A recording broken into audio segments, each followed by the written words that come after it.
Just want to come live real fast and see who's still out there and who's if anybody's still watching this content. I really don't. I haven't been live in a while. I've been working like crazy and got to reach back out to you guys and see where we're at as far as the channel is concerned. As you guys can see, I just came in, did a bunch of stuff today. Had to get inspections done, emissions done on my truck. Well, my car, my SUV. What's going on, Ruben? Thank you so much. Congratulations on the engagement, fam. I appreciate that, Ruben. Thank you so much, man. Thank you, thank you, thank you, thank you, thank you. What else did I do today? I inspections, emissions. I ran to the studio, did a little bit DTF. Have to do some digitizing for a mason project I got going on. I got a jacket over there, which is actually not a jacket; it's a liner. I think I might make a video on this. Interesting. A customer came to me with an actual jacket liner, and I think this is really creative. And she actually has patches on a jacket liner, and she's wearing it as an actual jacket. I think that's very, very creative. So when she gave it to me, I looked, and the zipper is going all around the thing, and it's like, this is not a jacket. This is a liner that goes inside of a jacket, and she has patches all over it, and she wants me to add some more stuff to it, and I think that's kind of creative, especially, you know, if you're on a budget, I guess. Not to say that she's on a budget, but she just, that's just creative. I want to show it to you guys, but it's all the way across the room. I'm looking at it right now, but yeah, I got to make some stuff. Hat Stitch Official, what's going on, man? Thank you so much for joining in. Thank you for joining. Thank you so much. Let me know where you guys are viewing from, please. So when I moved out of my studio, let me know in the chat if you guys saw when I broke like 3 of my embroidery machines. I think it was the MT 2002 8S. The 2 head definitely broke. The marquee got damaged severely, and the MT 1502 got damaged severely. So that's a total of 5 heads that got messed up. But one of them really, really got messed up, and that was the marquee 2002 8S, and that was the one that really like took the brunt of the damages. Oaks Custom Apparel says, "We outside." Who remembers when I damaged my my 5 embroidery machines when I moved? Let me know in the chat if you guys remember that. Houston is in the building, and I'm fixing the Epsom and single post. Dope, dope, dope. I'm from a little old town in Indiana called Union Mills. Okay, Union Mills. Shout out to Union Mills. Everybody, Union Mills, Woodstock, GA. When did you move? I moved a while ago out of my studio. It was a long time ago. It was like at least been a year now. And thank you so much for all the channel members. I see you guys in the chat. Channel members. I see some 1, 2s, and 3s up in there. Thank you so much for being a channel member. I appreciate you guys so much. So this repair on this one machine has been going on for a while now. And there's a lot that went into it, and I'm not going to go into so much detail, but I'm just going to tell you guys that the MT 2002 8S that had got repaired, or had allegedly got repaired because a technician came out to repair it, it was never really fixed. So I had to ship it back. I had to ship it out, and it's finally fixed, and I got a tracking number, and it's finally being sent back to me. And I'm really excited to get it back, because having more functional machines is really going to encourage me to really put myself out there and go and get some more business, specifically in embroidery, because embroidery is something that you don't want to overextend yourself and offer too much or put yourself out there too much if there is a potential for you to get a lot of work that you probably can't handle. So you want the equipment there to handle the volume when you get the volume. So now this is really going to inspire me, and encourage me rather, to go out there and get some more business.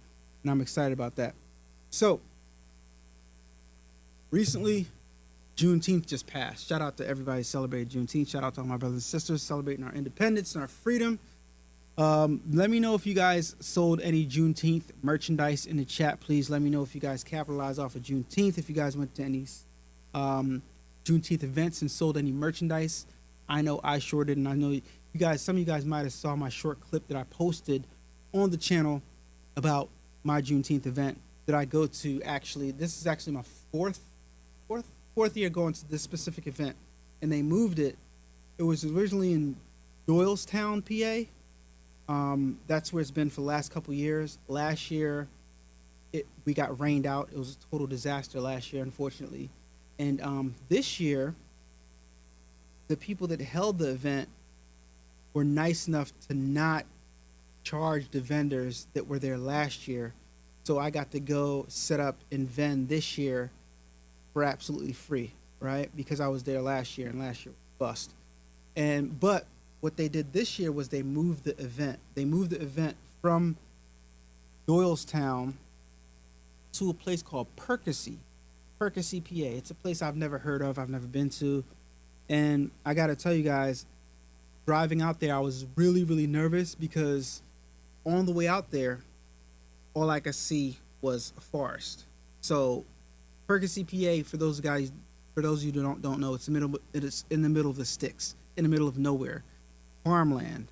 Like each property has acres around it. So I'm looking around, I'm like, this is not going to be good because nobody, like, there's no physical town here, so there's not going to be anybody that knows to come to this thing to vend. So who are we selling stuff to? So me being the team player I am, good sport anyway, drove out there, and when I got there, some people were already set up, some people were setting up, some people were pulling in, and I said, you know what, I'm just gonna set up and I'm gonna have a good time anyway, regardless, because there was some food vendors there. So I'm like, you know what, it's a nice day, this is a nice property, lots of space. I'm gonna set up a beautiful day and I'm gonna have a good time. So my son, shout out to Alan, he came out there with me. He was out there with me initially, like, well, the whole time, but he came out there like physically with me. My fiance and my mom came later on, but when we were setting stuff up, we put up my tent, put the tables together and everything, and I didn't make a bunch of things to sell this year because I figured I have stuff from last year that I made, and last year was a bust because it rained us out. So I'm like, wait a minute, I don't really need to make anything. I could just sell what I sold last year. But I wasn't thinking because what I had from last year had been in totes for a whole year. So as we're opening up these totes and starting to take stuff out, I'm like halfway embarrassed because this stuff is like wrinkled. Right? There's nothing wrong with the merch. It's just wrinkled. So I'm like, oh my gosh, I really should have went through these totes and maybe ironed some stuff out, or maybe even laid stuff out so the wrinkles could fall out. But it was like, I was like really convinced that this was probably going to be a bust and I wasn't going to make that much money. And I was just there for sport and just there to be a t-shirt guy, because typically when I go to this event, I'm the only person selling t-shirts there. Everybody's selling like jewelry, miscellaneous hats and scarves. There was a soul food place directly next to me. Lady on this side of me was selling jewelry. Down was a Caribbean place, soul food place, popcorn place. Diagonal from me was like I don't know. I think they had sculptures and laser stuff. I'm not sure. But I'm the only person there selling t-shirts, right? And Juneteenth, stuff that says Juneteenth on it. So by the time the event started, like I'd say about an hour in, people were just coming up to my tent and they were just buying stuff, right?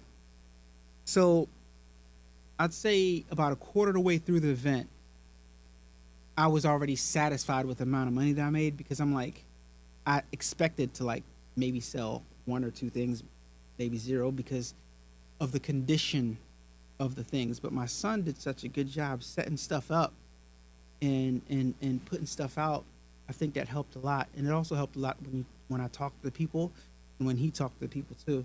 But I ended up selling a whole lot of stuff. Like the majority of the stuff that I had, I sold. I made significantly more money than I thought I was going to make, significantly more.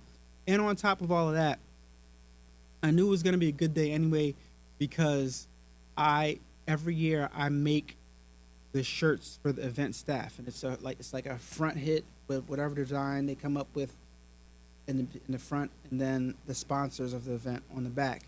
And in Perkins CPA, the property that we had the Juneteenth event on was 40 acres. How ironic is that? It's crazy, right?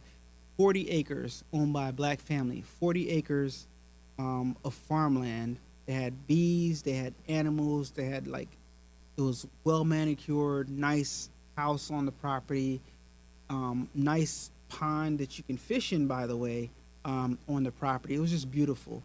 And it was a fantastic vibe, and I enjoyed it a lot.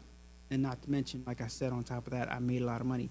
But this year coming up, and I say this every year, but this year coming up, I'm gonna plan better, and I'm going to plan for everything. What's going on, Craftable Things? Thank you so much. Hey, those of you guys who want some file, I need to hit you up. I need to talk to you, Reese. So this year coming up, I'm definitely gonna plan a little bit better because I could have planned better this year, but I just didn't because I'm so bombarded. I don't want to say bombarded because bombarded is a harsh word, and it makes it seem like I'm unappreciative. But I'm very, very appreciative for the direction the business is going, right? But I'm so busy making other people's stuff. Like just before the Juneteenth event, the week of, I was actually making their shirts. So I really didn't get a chance to make my stuff, but that's still not an excuse because I had a whole 12 months to get ready, just like I got a whole 12 months now. But if I can go to that event, I went to that event with last year's stuff and I did really, really good. So in my mind, I'm like, yo, if I actually took the time and can you guys hear me okay? If I actually took the time and really got some stuff ready and really made an effort, like I'd say like the very, very first time I went to that event was the most effort I put in. That's when I had the DTG printer up and running and everything. I still have the DTG printers, but there's no ink in them. And I'm glad I still have two RI1000s.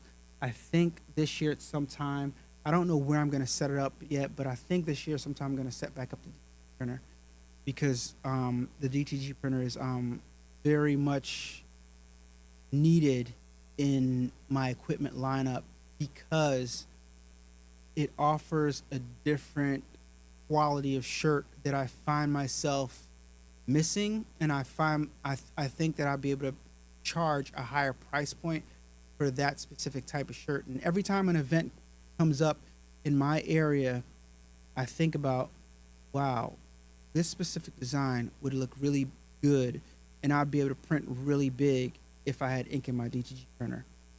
So what I think I'm gonna do is when I set it up, of course I want it to be profitable. Of course I want to sell DTG shirts on a regular basis, but my business is set up as a custom garment decorating business where so people either buy DTFs or get custom embroidery done or get custom DTF shirts done. But I really think that a DTG printer is more so for selling branded stuff, right?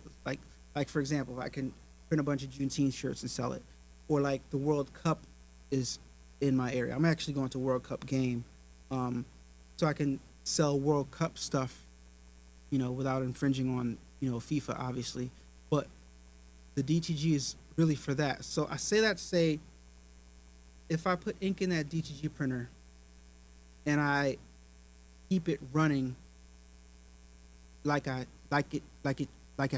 need it to run, like I need to stay prepared to print a shirt at all times, then I'm gonna have to get it in my head that this is a tax write-off. Like the ink that's gonna be wasted, and that's the main reason why it's not set up, because I really have. I'm saying that I have a need for it, but I'm also saying that I don't have a need for it because right now everything I'm doing is either screen printed or is DTF, right? And you can any there's pretty much almost any design I can do on DTF, DTG. But the DTG shirts hands down feels better, looks better. The fades is way better, but I can still pull it off. I still sold this, this year the sold the same shirts that I made the first year. DTG I made DTF. It's a different look, different feel. It's not printed as big on the shirt, but if those shirts were DTG, I would have made that much more money because the first year when I just had all DTG shirts, I made so much money because what you guys have to understand is the DTG machines are so scary in the industry that not that many people have them. So if you have a DTG printer up and running, then like you're like one of the few, right? One of the few people. So, but that's not even why I want it up and running. I just want it up and running because there's so much opportunity when it comes to certain things. But I think I would not offer it as a service to like make batch shirts because it's just too time consuming and it's too tedious to pre-treat the shirts and all that. But getting prepared for a Juneteenth event a year in advance is exactly what I would use it for.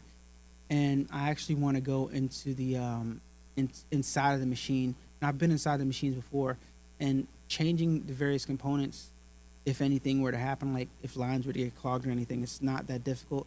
The only thing that's difficult about DTG printers is just like DTF printers, is the print head, right? And the print head is more likely to get clogged in a DTG printer than a DTF printer. So that's something to consider too. But it's just a lot. It's just a lot. So it's a lot to think about. Don't be like me and have a bunch of different equipment and constantly have something.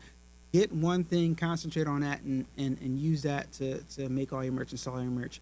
But I will say that, look, Grand Susan Design says, to me, DTG screams streetwear and it feels great. Yes, absolutely. That's exactly what I mean. It feels great. It's like, it screams brand. It screams top notch. It screams, okay, I can pay $25, $30, $35 for the shirt. You know what I mean? But DTF is like, I don't feel comfortable charging somebody $25 to $30 for a DTF shirt. Let me know in the chat what's the most you guys are comfortable charging for DTF shirt in the chat. Let me know. Let me know what you guys feel is the most. What are you comfortable? What are you guys selling your DTF shirts for? Because I'm just selling them for $20. And again, that was a Juneteenth event, but like ordinarily on my website, as a matter of fact, all my Juneteenth shirts, they're like $25. Let me show you guys stuff that I sold real fast on my website, AlanAway.com. Here you go. Here you go. Look, you guys can see the website right there, AlanAway.com. I'm gonna go over here and I'm gonna type in June. Okay. Collection. Go to collection. Juneteenth shirt. All right. So this is some of the stuff that I sold, guys. This is some of the stuff that I sold. This shirt was pretty good. I had a guy order this. And by the way, what you're looking at right now, it's like I'm at the event. I didn't set up the shirts on my website. I want people to be able to go run on my website and buy stuff real fast. I don't have it set up, so I just take a quick chest shot and upload it from my phone, the image from my phone, to my website so people can be able to do that. That's why the pictures aren't that good, but it works. It doesn't even matter. People bought it, right? So like, okay, so this shirt did really good. Shout out to Gary Ejanet. He made this up. Gary from T-Shirt helped us. He made this design and he gave me this design. Shout out to Gary. I appreciate you, guy. Okay, let's go next. This one was really popular also. I still have a bunch of these left. Right? Very, very popular design right here. That sold good, right? $20 as you guys can see. This one was pretty good. This one was better when it was DTF. I mean, when it was DTG, to be honest, but it still sold okay, right? Um, this shirt right here, this shirt right here. Oh my gosh, this one right here. This is the one that killed. This shirt right here, this design, absolutely killed, and it did even better in DTG. So picture this shirt like in DTG, and these fades and these colors embedded into the fabric. It looks so good. The first year I did it in DTG. This year it was obviously DTF. All right, so this shirt I didn't have, but somebody asked for something with Bob Marley, so I just put it up on my website. Hopefully they order. Um, this shirt I think I sold two of these. Yeah, I only had two of these. I sold both of them. What else did I have? This wasn't really Juneteenth. This was like a Black History tee, but I had it there anyway.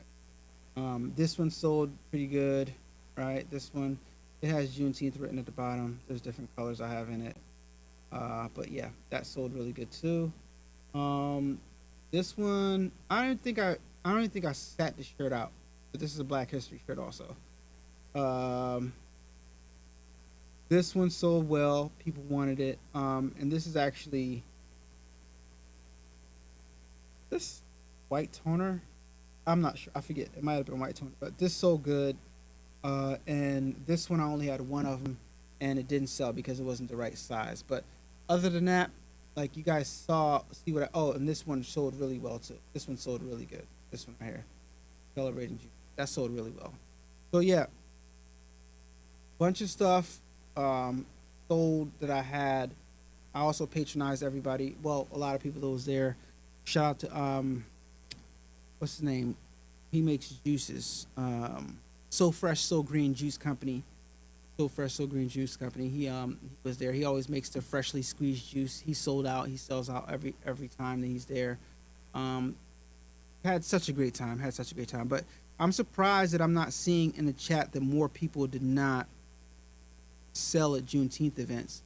So okay, so Grand Sue Grand Grand's Us Design says in California easily over 35, but Pro Club or Shockaware. Okay, yeah, Shockaware shirts, high quality shirts.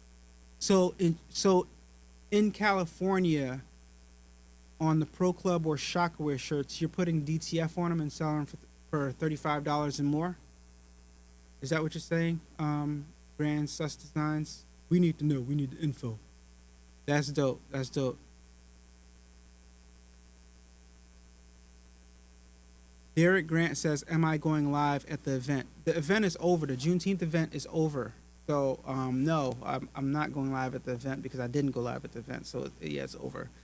The Juneteenth was last weekend. It was on Friday. So yeah. Creations by Ashanti. What's going on? How are you? How are you? Um, DRMS says not really in the industry, but it's polyester blend, and for no go for some demographics customers. No, not at all. I think everybody wears polyester and polyester blends. It doesn't have to do with demographic.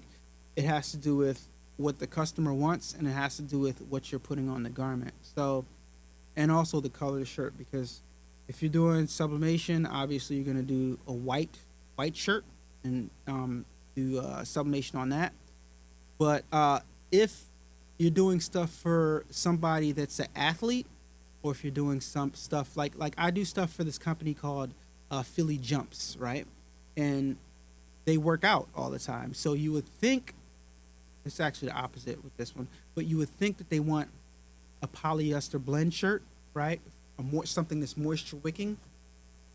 So, but they don't. They like the cotton shirts. But typically, people in sports or something like a workout shirt or something like that, or a baseball team, or like maybe a track team that wants t-shirts, you would think that they might want a moisture wicking shirt, which is a polyester or a polyester blend shirt.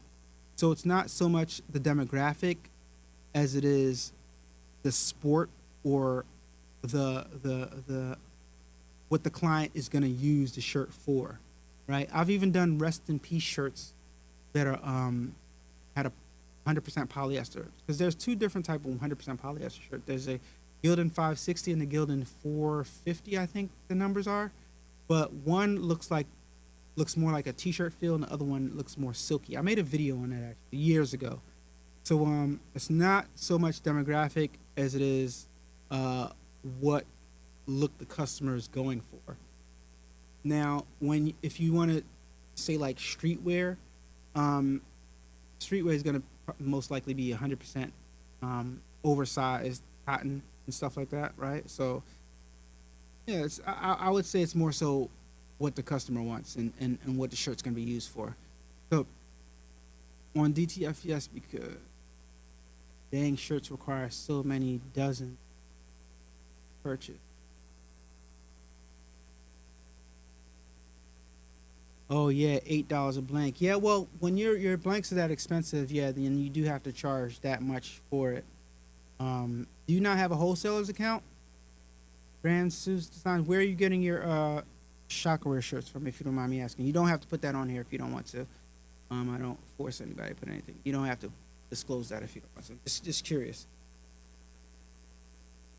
That's a very interesting perspective. Recently, I was watching your Bella Canvas 301 Eco Max T. I like the fit, but I do hate concerns from environmental perspective.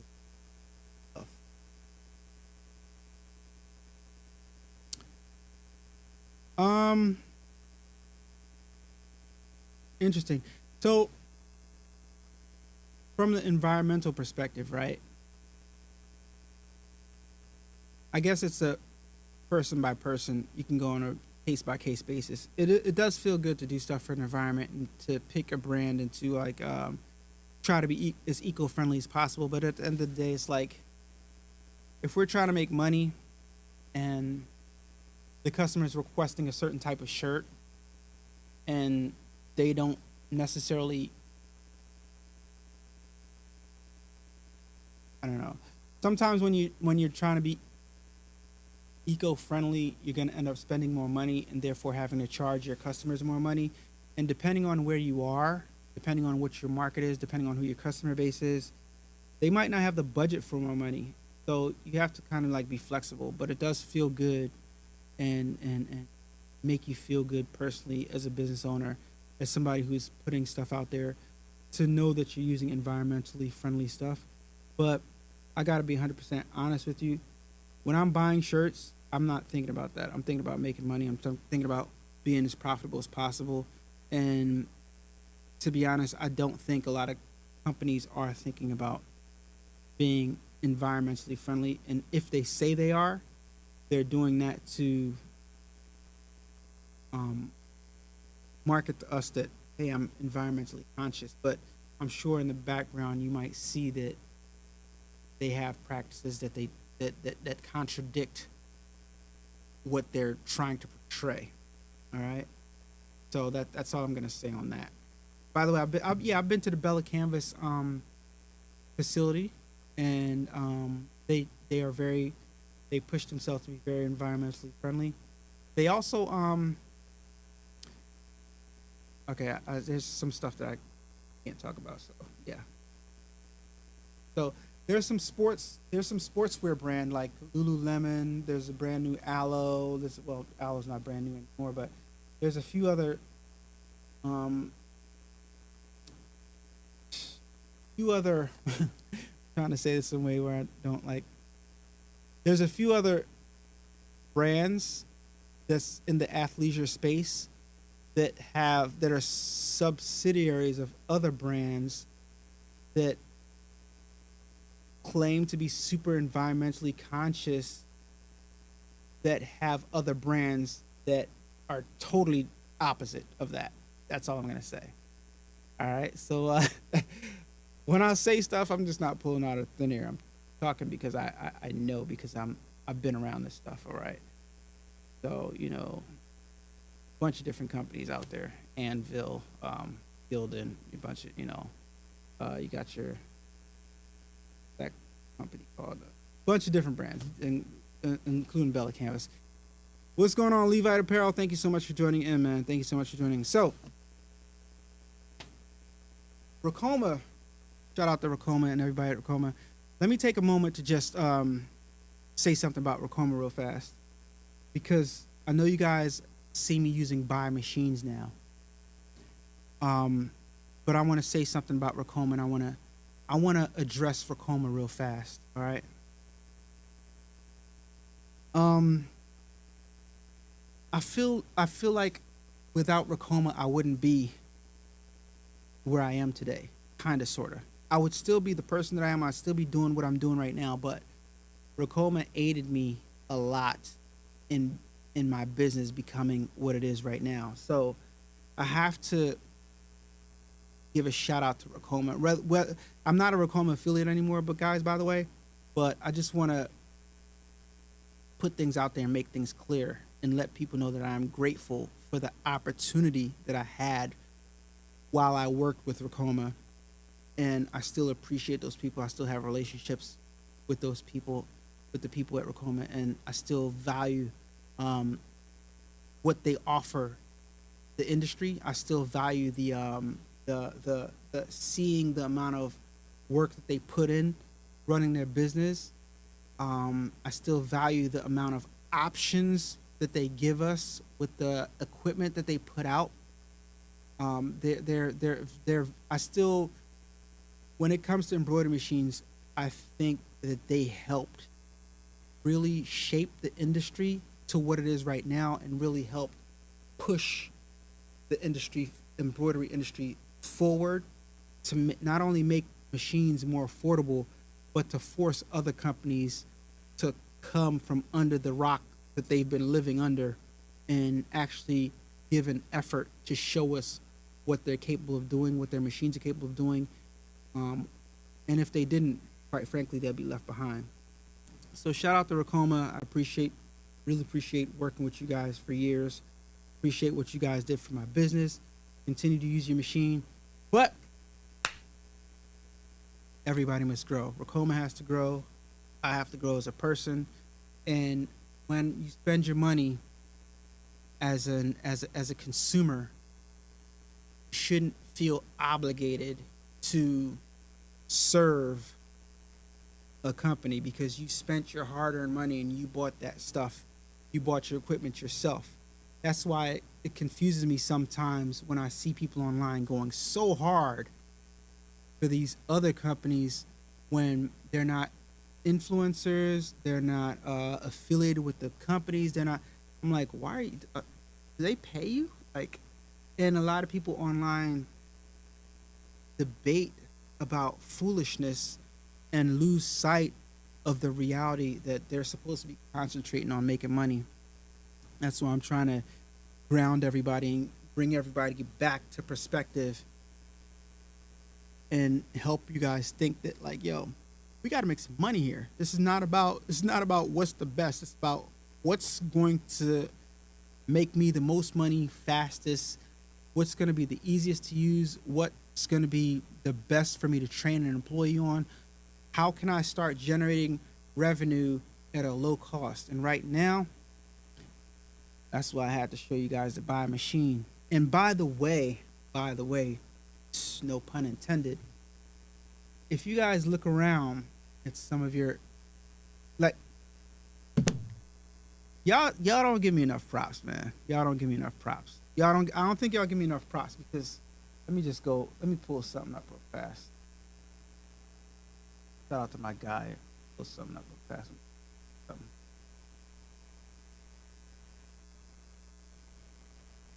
Name some people online that didn't have a buy that now have a buy.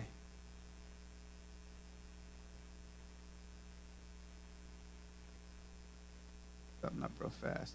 I was on Instagram. TikTok the other day, and I noticed one of the influencers slash embroiderers online now bought a machine recently. And to my surprise, Romero Threads, shout out to Romero Threads, Romero got a bunch of machines. Look at this lineup right here. Ricoma, Tajima, and what's this? Buy. All right, now let's stop for a second. All right. So let's talk about the series. Let's talk about the evolution of Romero threads. This is not like a review of his channel or like, but I just, this is interesting to me, and I want you guys to see this. I'm not sure exactly what the order is, but to the best of my knowledge, the order went like this. Start off with the MT1501, right? Wish I could pause the all right, good. The audio's not coming through. Making sure the audio's not coming through. Okay. Start off with the MT1501. All right. You guys hyped him up. Not you guys, but the people that watch his videos hyped him up. Then he went and spent a bunch of money, got a Tajima. All right. So you went to around 15,000, right? Or 14,000, whatever he paid for his Ricoma, maybe 16, let's say between 16 and 14,000 he paid for the MT1501, right? Everybody online, yo, what I get all the time. You need a Tajima, you need a Barretton, that's the main two that everybody always hypes up, right? So Romero Threads went and got a Tajima. All right. That's what's up. I think everybody should go ahead and test whatever they want to test, right? And that's the reason why I went and got a buy after so many years of having a Ricoma machine. I was curious about other machines and seeing how they function and if one is in fact better than the other, right? So Romero started off with the Ricoma, went and got the Tajima, which is right there behind him, right there. You can't see it. It's right behind him. If you notice, there's another Ricoma. So my guy went Ricoma, Tajima, Ricoma. Not Ricoma, Tajima. He went Ricoma. What's all the hype about? Tajima. Okay, back to Ricoma. Now, buy. Isn't that interesting? Because everybody online will say, oh my gosh, once you go this, you'll never go that. Once you go this, you'll never go that. This is totally contradictory because I've been telling you guys this for the longest. Once you operate and are proficient in a machine that's extremely manual, you can run anything that you want to run. But the opposite is not true. If you got a machine that adjusts everything for you on the fly, automatic tension, automatic this, automatic that, automatic this, you jump on another machine where you got to turn a knob yourself, you don't know what the heck you're doing. That's why it's so valuable, especially if you're running a business, for you to know what knobs to turn, for you to struggle for a while to figure out how to run these machines. So that way you can jump on any machine and get it to run perfect. And Romero, shout out to Romero, he's a perfect example of that. I'm a perfect example of that. So he went Ricoma, Tajima, Ricoma, buy. I mean, do I need to say anything else? And in his first video, when he got his buy Vision, same one I have, he embroidered a 3D puff hat, and he said, just like I told you guys, just like I did, out the box without turning any knobs, just threaded it up and embroidered a 3D puff hat, and it came out, and he gave it a thumbs up. Totally guy I'm not related, not affiliated to. I know him online. I might have said what's up here and there, but other than that, you got a guy, he teaches digitizing all the time, and shout out to him. But telling you. Anyway, do with that what you will, guys. Do with that. I do have an account with Shaka, but Pro Club is such a huge buying. But Samar, it's my cool. All right, so you do. That's good. I finished 4-station multi-color screen printing machine with heat press rail combination. Love it. Congratulations to you, Levite. Excuse me. Congratulations to you, Levite. Appreciate it. Craft Creations by Shanta said, if I buy one more machine because of you reviewing it, Mark will kill me. No, he won't. The problem is, don't buy the machine unless your business calls for it. Don't buy a machine unless the machine is making money. So if the machines that you have right now are making money and you're at capacity, and it makes sense to buy another machine because you need it to pump out more volume to make more money, then that makes sense, right? But if you're just buying it because I reviewed it and because I said it's good, that doesn't make any sense from a financial perspective because you don't need it. But if you just got the money to blow and you want to use my affiliate link to help me get a couple dollars, I appreciate it. But if you're like me, where I was put in an opportunity, I was given an opportunity where I was making a bunch of money off of YouTube, to be quite frank with you guys. And I knew, and you guys see it, I knew that this was going to dry up soon. I knew it wasn't going to last forever. So instead of messing up money and going and buying a big, nice car and big, nice house and a bigger, nicer house, when doing all this elaborate stuff, what did I do? I bought equipment. I bought equipment. And I know you guys see all the YouTube videos, all the stuff about influencers are going broke. Influencers are broke. And influencing is, and these content creators are going bankrupt, and they had to, cars are getting repossessed and all this other stuff. Should have invested in business. Should have invested in themselves and bought things that were going to make them more money. So I say that to say, I was in a position where I had plenty of disposable income, and instead of blowing it all, and I did blow a lot. I did have some fun. I don't get twisted. Y'all saw my truck. Got the rims, got the system, got the. But I also bought a bunch of embroidery machines because I knew when this thing dries up, I want to have something so I can keep on making money. So thankful that I did that. Thank you, Jesus, for giving me the foresight to know that it wasn't going to last forever. And I'm in a fantastic position right now. And I don't have to do this, but I like doing this. So I'm going to continue to do this because this is what got me all that stuff. It started it for me. So I'm going to continue to doing this. And there's still an opportunity doing this. You just got to be consistent. And I haven't been being consistent like I should. But I'm occupied doing other things. But I still feel the need and still feel the desire to do this, right? So when you are in a position, if you're like me, it's better to be in a position to get something than get it for the future, to set your future self up. Then, you know the saying, it's better to have it and not need it than to need it and not have it. So I was in a position where I didn't need it. I had a disposable income to get it. So I got it so that when I didn't need it, I would have it. And now I need it and I had it already because I positioned myself and I purchased those things that I would want to run my business and to run my business efficiently. So now I have it. So it's good to be in a position, and when you're in a position, it's better to, how do I say that again? It's better to need it. It's better to have it, not need it. Such a tongue twister. It's better to need it.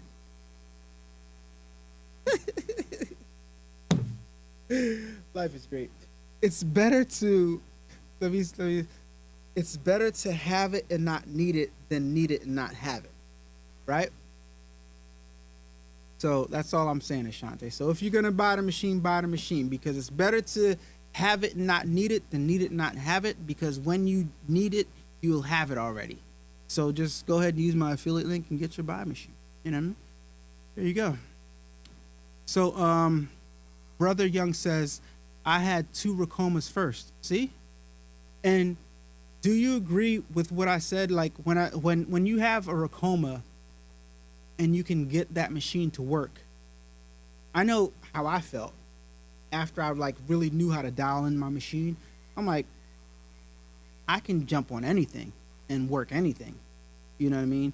Versus having a machine that's like fully capable, auto tension and all this stuff. Like you can't go backwards. You gotta really learn the basics. So let me know how you think, brother Young. Um, yeah, because that's how I felt. I feel like I could jump on any machine, adjust the tension, and get anything running. Um, Edwee says, if you could go back, I get this question a lot. If you could go back, would you buy a buy instead, or would you still choose Racoma? All right, let me answer that question for you guys once and for all. If I can go back, the question is, if I can go back, would I buy a buy instead, or would I still choose Racoma? So, in order to answer that question fairly, you have to know why I chose Racoma and how I chose Racoma. At the time when I bought my first Racoma MT1501, I was just like a lot of people that's starting off. The most expensive thing I had purchased was a vinyl cutter, or maybe a single needle embroidery machine, and I'd say maybe like $400, $400 to $500 was the most expensive item, garment decorating wise, I had ever purchased. So I say that to say, the thought of spending car money on a machine, and that was car money at the time. Back then, it was like, okay, you could probably get maybe a used or a cheap new car for like $15,000, $16,000. So the thought of spending car money on a machine, I didn't know then what I know now.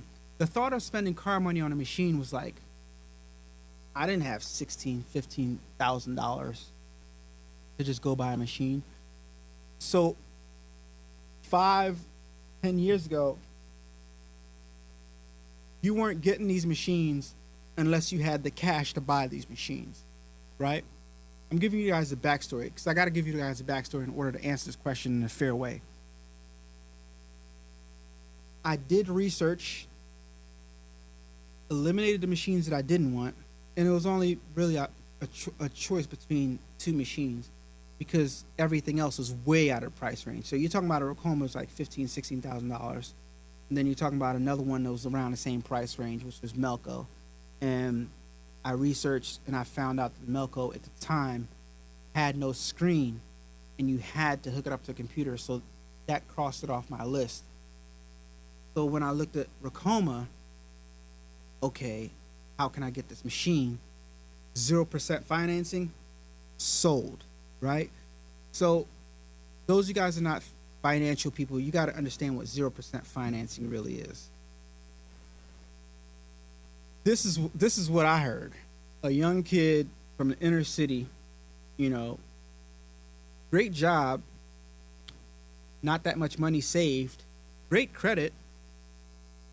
0% financing is, if you have great credit, I'm going to give you this machine, no interest, no nothing, but you just pay down on it monthly until your balance is zero. 0% financing. So what I heard was, you're just gonna, all I gotta do is sign this paper and you're just gonna give me this machine? And with the machine, I get to use it to make money on it to help pay it off? It just made sense. So to answer that question, Buy would have had to be in the same position, offering the same offer that Racoma offered. And at the time, Racoma was the only company that offered that, so that's why I went with that machine. I went with that machine because that was the machine I could afford at the time, because that was the machine that had 0% financing. So now the question is, now that you know my reason for choosing Racoma, let's go back. The question is, if you could go back, would you buy instead of Racoma? So if I can go back and buy had the same financing as Racoma, and buy was cheaper than Racoma, do I need to answer that question? I mean, it's obvious. So at the time, I was going for the machine that I can afford. So if I had 0% financing also and buy cost less, obviously I would have. Because to me, I did the research, I saw the complaints about the Racoma, but it didn't make sense to me because I'm an observer. Like, some of you guys will go online and you guys will see all the negativity, and that'll be it for you. You guys will be done, and you guys will just run with that. But I'm a very observant person, and I like to see about things for myself. And I saw a lot of negativity, but then I joined the Racoma group and or embroidery groups, and I saw people embroidering beautiful things on the same machine that other people were complaining about. So the variable was the people, right? So I'm like, if some people can get it to work and some people can't, then I'm gonna get it and I'm gonna be part of the group that get it to work. That's just a decision that you have to make in your mind. If you make your mind up that this machine sucks, if you get the machine, it's going to suck. But if you make your mind up that I'm going to figure this out, then you're going to figure it out. It's just a mindset. So the variable in all these different choices that we make as small businesses all depend on you and your mindset and how much work you're willing to put in. And the reality is, most people will fail because they're not willing to put the work in. These are machines, right? And you have to understand, a wheel is going to roll. A wheel is going to roll. If you put it on a rocky surface, it's going to be a turbulent roll, and you're going to say, this wheel sucks. Does the wheel suck because the wheel doesn't roll, or the wheel suck because you put it on the wrong surface? I say that to say a machine sits there and does absolutely nothing until you tell it what to do. A machine has dials on it. It has cogs inside of it. It has pins. It has rods. And none of that does anything until you tell it what to do.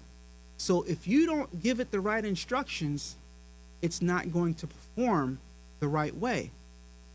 So you have to learn how to give that machine the proper instructions, what knobs to turn, what to put in what position.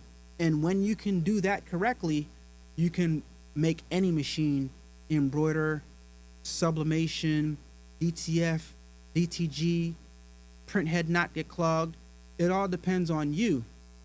And the easiest thing that you can do in life, forget garment decorating. Let's forget about decorating a t-shirt, forget about embroidery, forget about picking a shirt, forget about all that stuff. The easiest thing that you can do in life when you're failing is to blame it on somebody else. The easiest thing you can do in life when you can't figure something out is to make an excuse and not deal with the reality that it's you. You're the problem. And that's what goes on in the garment decorating space. Everybody blames it on a machine, but nobody blames it on themselves. I suck at this. You can't get it to work because you suck. It all boils down to that. So whether or not a machine is better than no, it doesn't work because the people that are using it, they suck at it. So they go online and they say, this machine gives me so problems, the print head got clogged. And then you come to my channel and you see, oh my gosh, well, A-Dubb is doing great. Well, Romero Threads got a Racoma, then he got to Tajima, then he said, okay. Then he got another Racoma, then he got a buy. That's weird. That's odd. That's odd for him to go from Racoma to the best, Tajima, and then buy another Racoma. That's pretty weird, right? You know why? Because he doesn't suck. Because he's not terrible. He knows how to run his machine. So the variable is the person, right? And once you take it Once you accept the fact that I have to learn this technology, I have to figure it out. I have to figure out why I'm getting thread breaks. I have to figure out why it's my embroidery doesn't look good. Once you accept the fact that and take responsibility that you don't know how to work the technology, and you sit down and you take the time to learn the technology, then you can be on the other side of that. Then you can be some of those people that I researched that's doing all the great things with the machine. But you're never gonna get there if you complain and you just go in a group and you complain, I got my beard and everything was fine. It doesn't make sense to pay more to embroider the same thing. I've said that for years and I keep on saying that. So if I can go back, I would have to be in a position where they're offering a 0% financing to the broke guy like me, right? The broke guy that I was back then, it didn't have the G's and G's.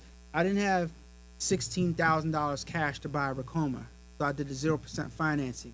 My credit was a leverage. So if Racoma was there for $16,000 and buy was there for $6,000 with 0% financing, obviously I would have went with buy for $6,000 for 0% financing, because why pay more to embroider the same thing? So if I can go back, those stars would have to align, and they didn't align, and that's why I give Racoma so much props, because they set the trend for the industry. They made it possible for people like me from the inner city, young kids, to grab a $16,000 embroidery machine and start a business. That door was shut for years. There's a few companies in each city that would get all the embroidery work. Everybody would go down South Philly to what's the name of that company? I don't even want to give them no shine. Everybody would go down to South Philly to get their embroidery done, and you'd walk in that shop, wait patiently, and then when you got up there, you better know what you want to get, because you're not getting any special treatment, because they're the only shop in town that's doing embroidery, and you had to wait there, and you had to hurry up, and you had to figure it out and act like you knew what you were talking about, or else you're gonna get treated like you're stupid. And you better know what colors you want, you better know what size shirt, and you better want a lot, and now's the price, and then you're gonna have to wait 3 weeks, and that's it, period. But now there's competition. Now people have options. Now people can go online and look for different people that does the work. Now that shop has to offer better service, because you got me as their competition, right? So Racoma did that. So regardless of what anybody else thinks about them, they paved the way to help people like me and help people like you get machines at an affordable price. And now look who has 0% financing now. Go to Print Direct US. Let's go check it out. Print Direct US. Check it out. Print Direct US. Look at this. Promotion. 0% financing available, Synchrony, so and more. You know who started that? Exactly. All right. So all I'm saying is, like, you guys gotta really think about buy embroidery machine, right? So you can go on Print Direct US and grab yourself a machine. They got a lot of pop-ups on the site. You can go on Print Direct US, use my Print Direct US affiliate link, and you can grab yourself. There's a mirror. Where the Vision at though? Mirror. You can get yourself a Vision. Oh yeah, the prices went up. The Vision used to be $6,000. Now it's $8,600. Still a great deal. Still the lowest out there for the quality, as far as I know, right? You can go ahead and get yourself a buy Vision for $8,600, and if your credit is right, look, $183 a month with 60-month financing, or look at this part right here. Let me zoom in. $416.99 a month. 0% financing. If that was available back then, absolutely, because it costs less and it's 0% financing. I had great credit, so absolutely I would have went with that. So I hope that answers that question. But stuff has to be aligned for you to make moves. When it's time for you to make moves. And at the time, Racoma was a company that allowed me to make moves. Shout out to them. All right. So, Levite Apparel says, I use mine to build a shop along with the customers that pay me. I reinvest and build to get equipment. Congratulations again. No doubt, no doubt. You're doing the right thing, man. Reinvest back in the business until, you could take some out. Yeah. Big facts. My next machine is a 3D printer. Okay, I got two right here. Two Bamboo Lab X1 carbons, both obsolete because they came out with bigger Bamboo Lab machines. Geez, I still love my X1 carbons though.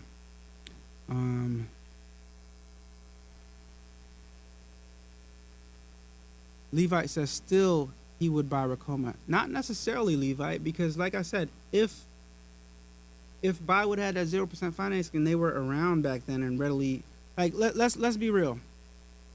Back then when I started, nobody was putting out content. I didn't even know what ZSK was. I didn't know what Tajima was. I didn't know what Barradin was. A lot of these companies, back 10 years ago, they didn't advertise. Right? Racoma was the only company doing it that had information readily out there. They're still now with Buy starting to pick up, and companies like Print Direct now that they sell Buy machines, they're starting to put out videos and do demonstrations and stuff like that, so that we can better research these machines. But that's why I gotta give props, man. They set the trend. But just because they set the trend doesn't mean you guys owe them your allegiance. They still have to earn your business. And at the end of the day, when you spend your hard-earned money, right, you bought a product and that product is yours. You don't owe the company anything. So don't feel like you owe these companies anything, because it's your hard-earned money that you spend. It's a transaction. Once you buy your machine, that deal is done, right? Unless you got, some type of warranty or something, but you don't owe them any type of allegiance. And that's the problem that goes on in this industry. And that's the problem that we have to get past, because we have to differentiate our business from some type of allegiance to a company or a machine. Because if you're too focused on a machine, then you can't be focused on your business and making money, and you want to be profitable. And in order to be profitable, you have to make the best decisions for your business. That's why I keep on telling you guys, it doesn't make sense to pay more to embroider the same thing. That's not a good business decision. If you're going to sell hats, if you're going to sell sweatshirts, if I can embroider it on an $8,600 machine like this Buy right here from Print Direct US, why would I spend $16,000, $32,000 to embroider the same damn sweater and sell it for the same price? It's just stupid.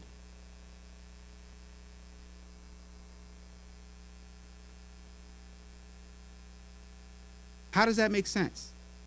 Help me understand how that makes sense. That's all I'm saying. But anyway, I digress. I'm done. All right.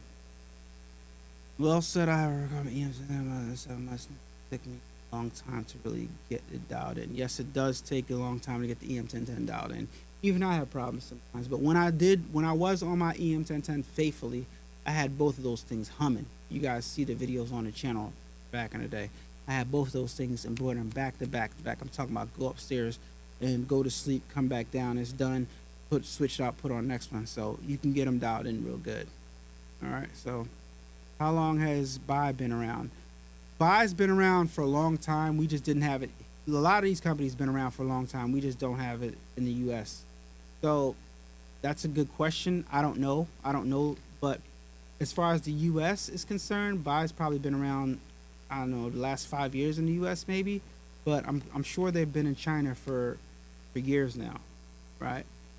So a lot of these companies been around for way before we knew about them, right?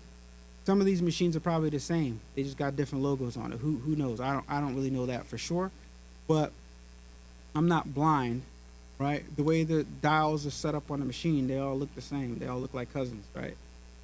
You know, a few machines look a little different. Like Melco does stand out because they're like there's the machines set up, but it's still the same up and down functions. And some of the feet on the machines look different, like the feet on the Barrett and the Tajima. Their feet a little different. Like, but other than that, it's like who cares, right? Like I'm trying to get something cheap and start making money, right? It works. That's it, and all of them work, to be honest. Um, Along the way, I have X-axis sensor fail and replaced it myself, and also replaced the thread brake sensor.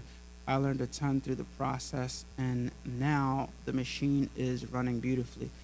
See, yeah, I didn't have that much difficulty learning the machine because, like I said, I'm kind of like a technical person. I came from a single needle machine, so I didn't have that many problems. But I've messed up some stuff on my 1501 before, and I fixed a lot of stuff too. So yeah, it definitely helps working through your issues and learning how to replace certain parts and stuff like that. That can only help you. So yeah.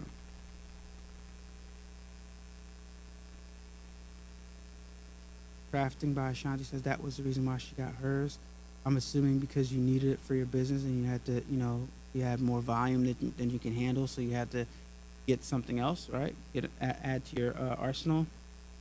I got mine 2 weeks ago. Thank you for the free game. Thank you for and enjoy the commissions. You deserve it, Michael. That was awesome. Oh, Michael was an awesome rep. Yo, no doubt, no doubt. Thank you so much for using my link too. I appreciate that, man. I appreciate that. Which machine did you get? Um, does the buy take the same mighty hoop as the Racoma 1501? Yes, it does. Yes, it does. Then that's interesting because I don't think they know it. I don't even think they know it because when I got my buy, Mighty Hoop sent me brackets so that some of my brackets could fit on my buy machine, but I discovered that I didn't need it because it fits. It fits. Yeah, they're interchangeable. Same brackets, same everything. They're interchangeable. Yeah, from buy to Racoma, same brackets, same. You don't need to change anything. Buy will last about the same as Racoma.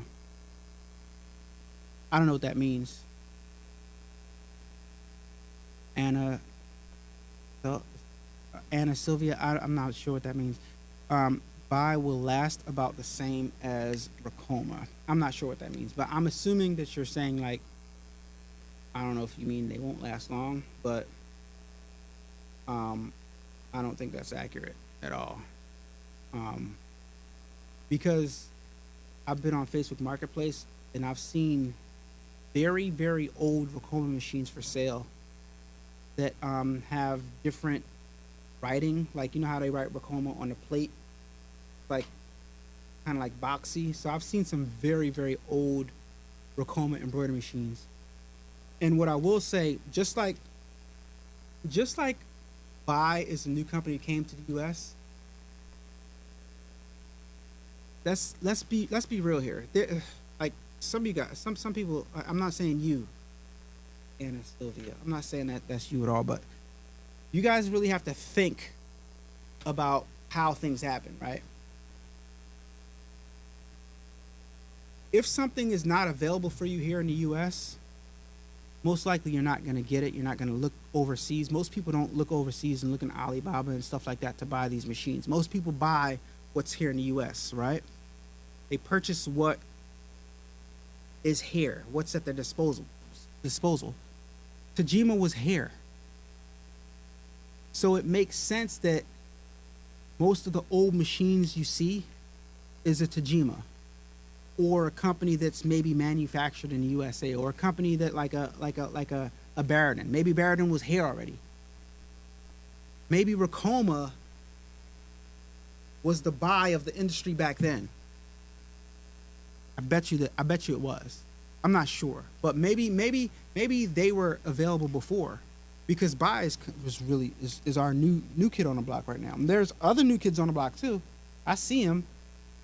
But right now, buy is the one that's getting the most traction right now, right? So maybe back then, Racoma was the buy, and Tajima and Barrett been around. Because like I said, I go online, I see the older Racomas that don't even have a screen, that have the like the thing that you type in, and I see some that we don't know that. So I think when I'm not sure if you're saying it won't last, but I've seen the old ones that just still work. So it's like I don't know. And once again, let's focus on what's important. Like, it doesn't make sense for me to spend twice the money to get, and it's always somebody with no profile pic. It doesn't make sense for me to spend $30,000, $34,000, $35,000 to embroider a $25, $30 hat when I can just spend less money. Like, it's just bad business advice. Those expo reps are partly to blame for 0% interest, and machine bashing is why they do. I think what happens is I think what happens is when you have 0% interest, 0% financing, it makes the machine so accessible to so many people that the wrong people get the machines. People that aren't willing to put in the work get the machines, and people that aren't really interested get the machines. They just get the machine like I did for the deal, right? But I was actually interested. But some people just get it for the opportunity. Oh man, I'm gonna make some money for the wrong reasons, right? It's too complicated to use. They can't get it to work. They bash the machine. Now they put it on OfferUp, or put it on Facebook Marketplace or something like that, right? And they never really get into it because it's like they got another job, or they're not really interested. So you got an opportunity to get a machine, 0% financing, which is pretty much free, right? Of course, you got to pay a monthly payment, but I say it's pretty much free because it's like you can use the machine to make to make money and make its payments. That's why I look at it as free, right? Because if you can't generate $400, $500 at least in profit and sales, to pay for your machine payment, you just don't need to be in this industry. And of course, it is going to take you a while to learn the machine, but at the end of the day, the machine is paying for itself. So I believe that the 0% financing made these machines very accessible to people that had no business getting them, and that's why the companies that offer the 0% financing is getting got more of a backlash from the public, because you don't see Kojima or a lot of other companies offering 0% financing, because I promise you the same thing would happen. The same thing would happen if a bunch of people got a Kojima machine with 0% financing, except it would happen worse, because the same thing happens in every industry that offers 0% financing. It's so accessible, a whole bunch of people get it and they start complaining because it's going to be a group of people that don't know how to work it, and it's not willing to put in the work. Guarantee you, if Tajima, Barrett, whatever the company is, if they had 0% financing, the same thing will happen. You'd have a group of people that love it and a group of people that can't figure it out, because there's plenty of incompetent people to go around. That's one thing we will never run out of. You know what I mean? So, yeah. All right. My 1501. Yep, see? Got 0% financing. That's why you got the 1501 TC. It makes sense. That's the same thing I did. You know? So I guess I won't be seeing you at Deco Summit this year. Laugh out loud. No, you will not, unfortunately, Roderick Henry. No, you will not. Well, I can't say it for sure, but I'm 100% positive that Racoma will not invite me. They'll probably invite me, but they won't be flying me out this year to Deco Summit. I'm pretty 100%. But I'll be very, very shocked if they invite me out to speak like they have the previous 4 or 5 years. That's very not likely. So yeah, you probably will not be seeing me at Deco Summit, unfortunately, because it is a great time, and I am gonna miss the event, and I'm gonna miss seeing the people, and I'm gonna miss fellowship with the Racoma and everybody else. It was a great time. I can't deny that. So I'm gonna miss that a lot. Yeah. So yeah, I will not, most likely will not be. If they did invite me out, I'm going, because it's that much of a good time. So if you get the opportunity to go, you have the time to do it, I think you should do it. It's a great event. So Ashanti says she got her EM1010 because I wanted to do events. That's a good reason. Something portable, you know.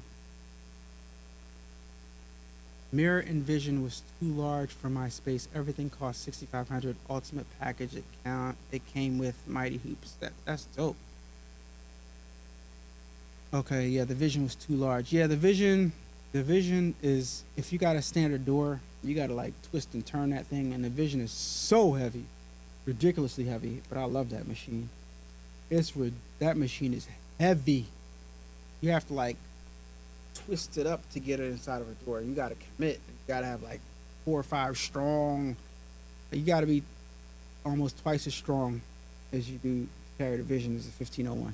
The MT 1501 is very, very heavy machine. Yeah, so Racoma did a release of their Swift 2 machine. I was kind of trying to save this for another video, but we'll talk about it briefly. And how many of you guys saw the live in the chat? How many of you guys saw the live when Racoma did the Swift 2 demonstration? In the chat, let me know. How many of you guys saw that? Did anybody in the chat that's on here right now watch the live video when Racoma demonstrated the Swift 2 machine? Let's bring it up on, shall we? Let's bring it up on screen. We're gonna talk about industry stuff on this channel, and we're gonna talk about, you know, stuff that's relevant to what we do on here. Let me know in the chat if anybody saw it. Come on, you guys sleeping? It's 28 of you guys. I hope I got 28 thumbs up in this on this live. I hope you guys hit the thumbs up button. If you haven't, hit that thumbs up button already if you have not done so yet. Embroidery machines, EM series, Marquis Swift. Yes.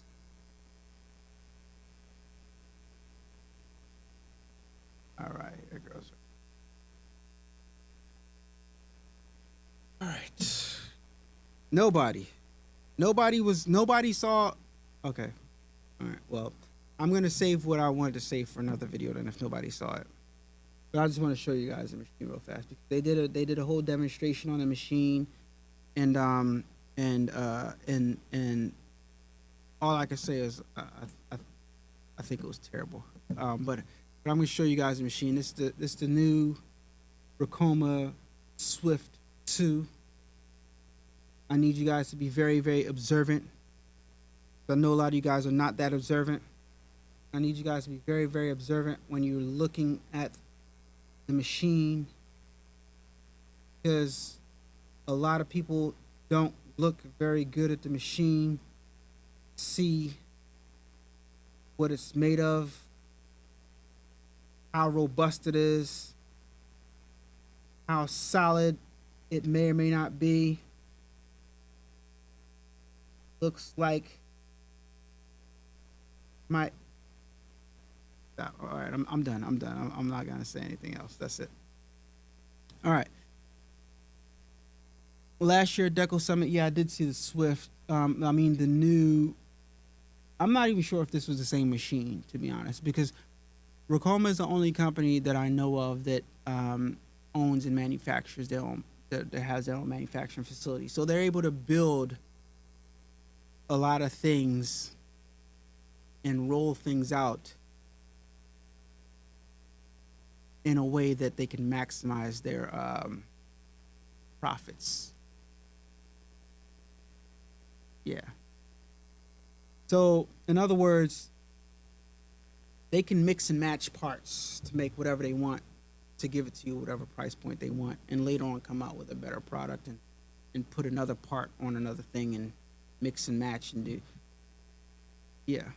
So, Grand Sue's Design said I did, but they sent me so many emails. That's crazy. But they said they sold out. They said they sold out, so they did good. And that's testament to their genius marketing and stuff, right? But my opinion is you guys are gonna have to wait and hear my opinion in the next video. But all I gotta say is be observant and compare this to other machines and ask yourself, is it worth it? That's all. Looks very impressive. Does it perform impressive? All right, guys. That's all I got for you guys today. Those of you guys that are not subscribed to the channel that watch this live or that will watch this live in a playback, subscribe to the channel. Leave some comments down below if you guys have any questions on anything I talked about. And I'll see you guys in the next video. If you're not following me on Instagram, go ahead and follow me. Patronize AlanAwade.com for your DTF transfers. AlanAwade.com for your single color screen printed t-shirts.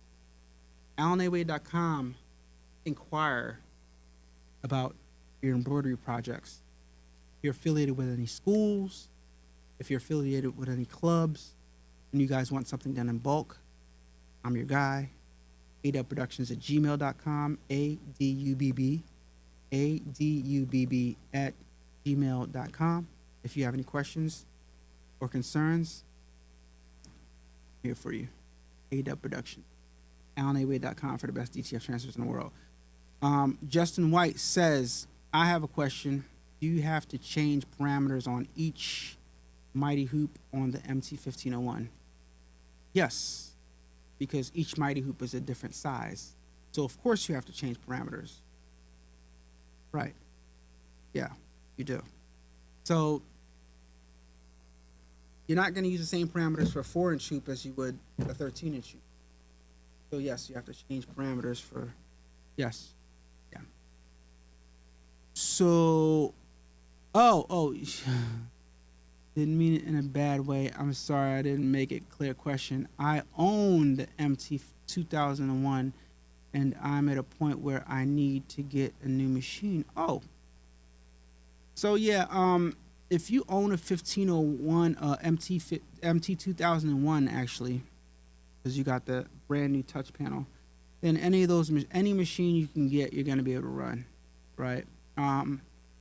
It's a very, very easy, and everybody in the chat that has Racoma and buy machines, it's a very, very easy transition to go from using a Racoma machine to a buy machine. It's almost the same. The screen is different. Stuff is located a little bit differently in the menu, but it's a seamless transition. So if you're thinking about that for less money, if you're thinking about getting the same or better quality for less money, then it's a fantastic choice. I will say, I'm always honest with you guys. I will say, and I've said this before in other videos, that the buy machine is governed a little bit differently. So when I say it's governed a little bit differently, I mean, if you have both machines set up at 800 stitches per minute and you press start at the same time, the Racoma is going to finish faster. If you got all your settings dialed in, the Racoma is going to finish faster because it's going to run fast. It runs faster. The buy machine is slower, but it's so accurate. It's so accurate and so reliable. When it comes to dial in, I haven't touched my buy vision since I got it. I haven't touched it, and it's just a workhorse, and it just goes, and I don't have to adjust any settings. The Racoma, when you get your Racoma machine, you're gonna have to adjust some settings. Most likely, I don't know. I can't speak for everybody, but I know all my machines I had to adjust some settings. But I've never had a machine, a multi-needle that I got that's been the least. The buy vision has been the least problematic. I said that in the video too. It's the least problematic embroidery machine that I've ever had.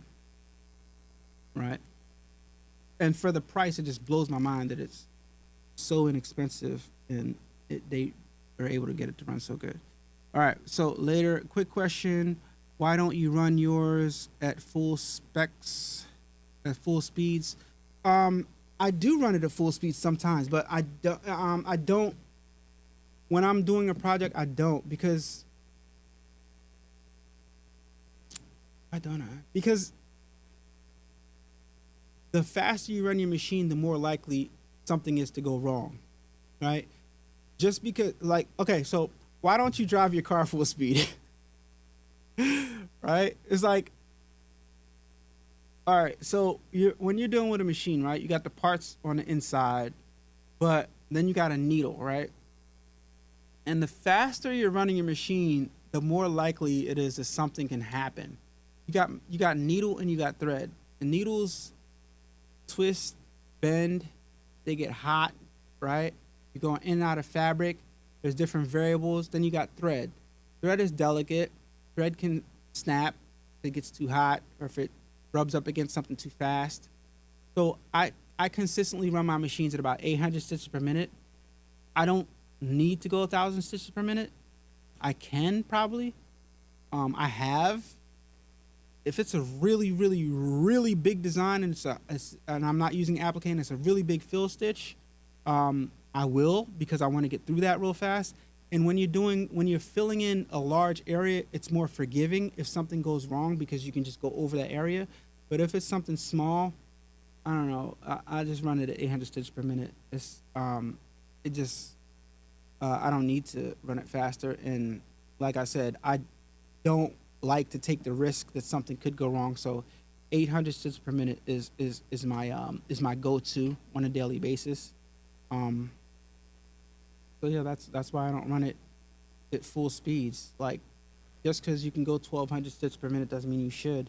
And it will make your machine act up, probably. Like, when I say act up,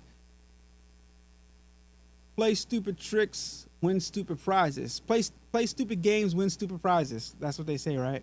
But I don't know, because I can't verify that, because like you said, I don't run it full speed because I don't know. Maybe I'm just too nervous. Maybe I need to try to run them at full speed all the time.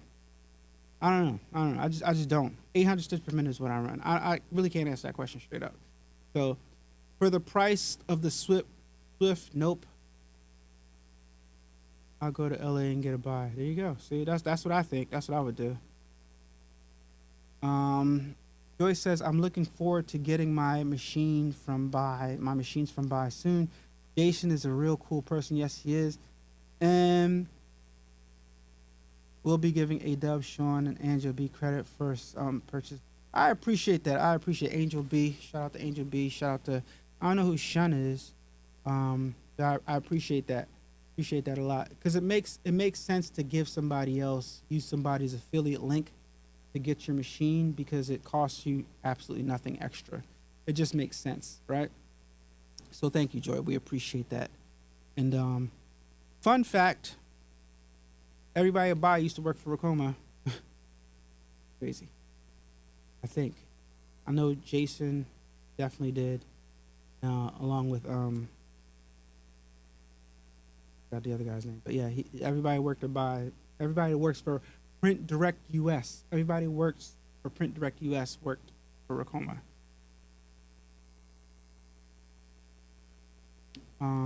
Here we go. This is what I was waiting for right here. Hold on. I'm sorry, Joyce. This is what I was waiting for.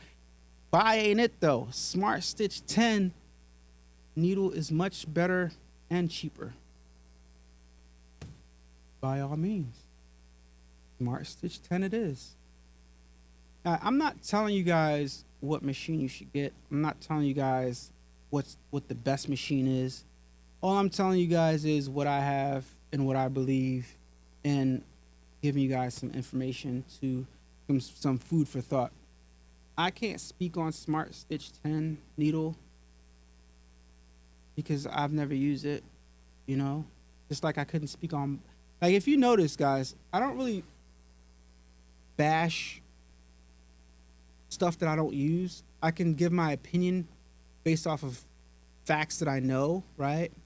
Like prices, and if I use something before, I can give you my opinion on it. But like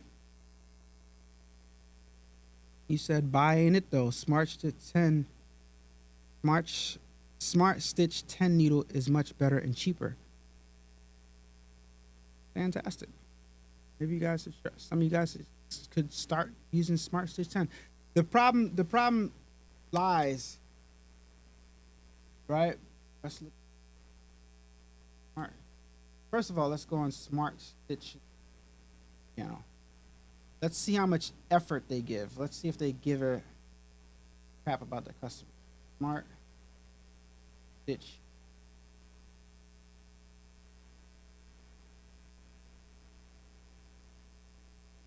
Okay. Here's some fear mongering videos I see here. Does Smart Stitch even have a YouTube channel? March Embroidery. Okay, here we go. Smart Stitch Embroidery. Oh, look at this. They got a bunch of videos. Shout out to Smart Stitch. Look at that. They got a bunch of videos.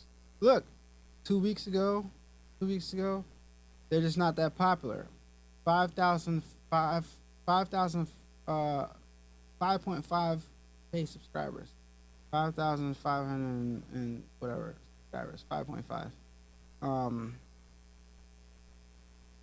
Quite a few videos. Don't have the view count on here. But yeah, they got plenty of information. So shout out to Smart Stitch. Let's see how much they cost.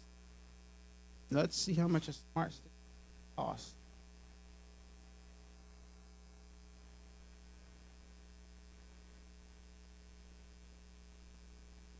I already don't like the fact that it's only 10 needles.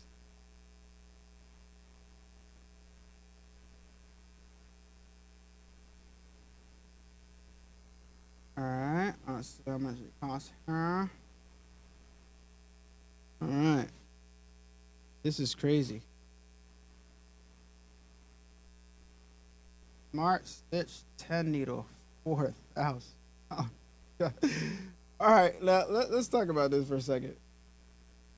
Because I remember a time when Buy was priced just like Smart Stitch. You guys see what's happening here? Do you guys see what's happening here? It's like the new kid on the block is always the cheapest kid on the block, and then the price goes up just a little bit after it gets a little popular. Smart Stitch is probably going to go up in price in a couple months. I don't know.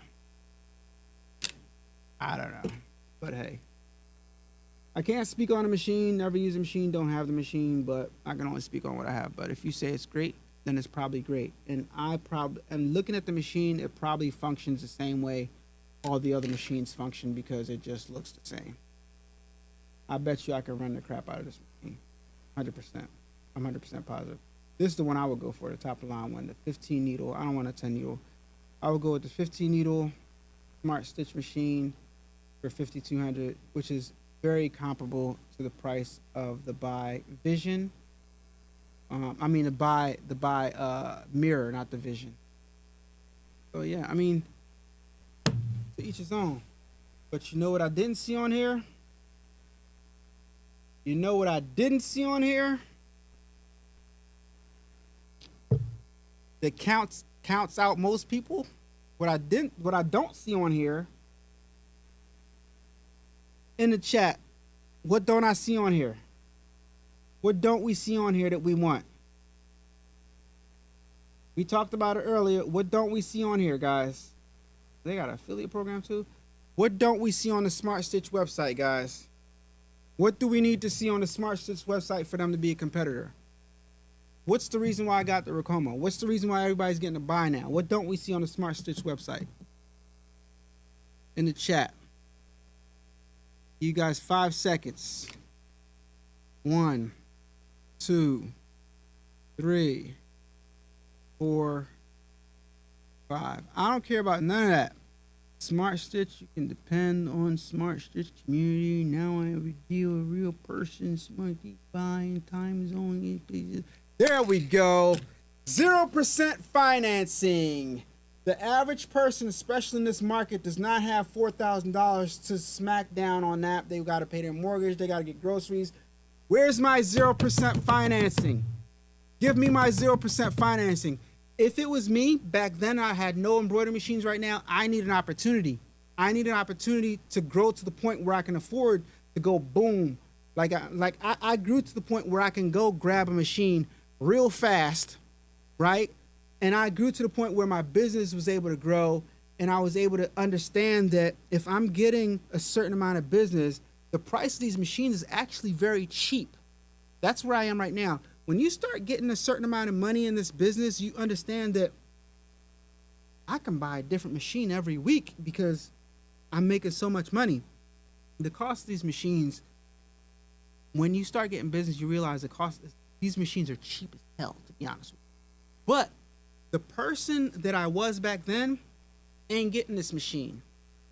I need 0% financing. That's the problem. I don't see no 0% financing on this page. So we can revisit this conversation when they got 0% financing. Until then, it's not even a conversation to be had because half of the community is they out. They out. Half of the community is out. You got people who got bad credit. You got people who buy cars because that's all they can afford. You got people to shop at certain stores because that's all they can afford. The majority of people are just getting by. So if you want your machine to pop, you got to give them the best opportunity to get your machine. Smart Stitch ain't it, bruh. It ain't it. They don't got the 0% financing. So all of this right here means nothing unless you can get the 0% financing. Because that's how I got my first Racoma. And that's why I opted to get a buy machine, because I'm an influencer and I'm trying to help people to go the right direction and to make this transition into business ownership and to scaling their business as smooth as possible. And most people ain't gonna have the $4,000, $5,000 just to give away and hope that their business, you know what I mean? Most people want to go in, figure it out. And that is sad to say, but like, you know, you gotta use the equipment, start making money to got out of 0% financing, fam. Not cheap, economical. Learn your machine to get into the market. Yeah. No. I meant what I said. When you start making consistent money in this business, the machines are cheap. They're cheap. $6,000, $5,000, even a $15,000 price point. When you start making serious money in this industry, yo, when you get $1,000 orders several times a week, I can't. I'm not gonna get into it, but the machines are, the price that we're paying for these machines is not that much when you get consistent business. Very, very inexpensive, especially when you put on that 0% financing on top of everything. But, okay, we can change the word cheap to economical. That's fine. We can say that, Joyce. It's economical.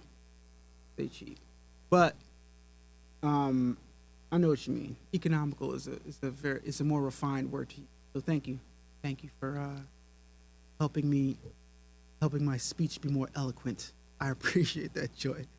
All right, guys, I'm gonna get out of here. I've been on here too long. Thank you guys so much for joining me. I hope you guys can understand where I'm going with all of this stuff.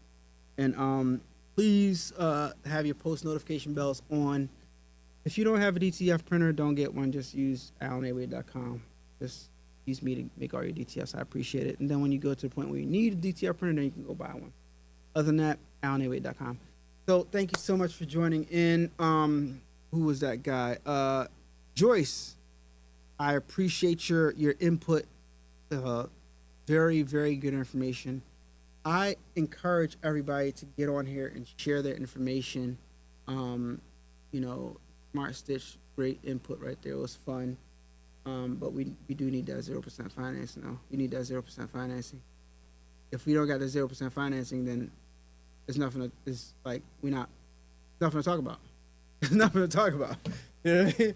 It doesn't compare. It doesn't compare at all. So that's why I got mine. That's why a lot of people got theirs. And that's why buy is popping now. And until Smart Stitch can get that 0% financing, it's nothing to talk about. Like, huh? Smart who? What? Huh? I want time right here. Give me the machine. I'll pay you later. That's what I needed. That's the break that I needed, and that's what enabled me to grow to the point where I am now. So yeah, it's not it unless I got the 0% financing. Yeah. With buy, depending on where you purchase yours, you can purchase two for the price of one unit.